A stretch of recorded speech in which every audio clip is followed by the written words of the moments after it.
আমরা সকলে পাথুরে রাস্তা এড়িয়ে চলি, কারণ এই পথের পাথর আমাদের যাত্রা আরো কঠিন করে তোলে, আমাদের পা আহত করে দেয়।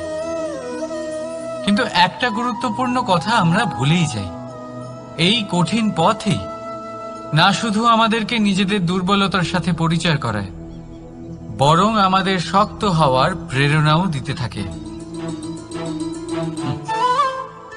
সময়ের সাথে ঠিক এমনটাই হতে থাকে। সবাই ভালো সময়ের অপেক্ষা করতে থাকেন, ভালো সময়ের জন্য পরিশ্রম করেন, তার জন্যই চিন্তা করেন, কিন্তু ভুলে যান যে ভালো সময় বহুবার আমাদের বিবেক নষ্ট করে দেয়। সেখানেই খারাপ সময় আমাদের বুদ্ধিকে সঠিক পথে চালিত করে। রাধা রাধা। আমরা সকলে পাথুরে রাস্তা এড়িয়ে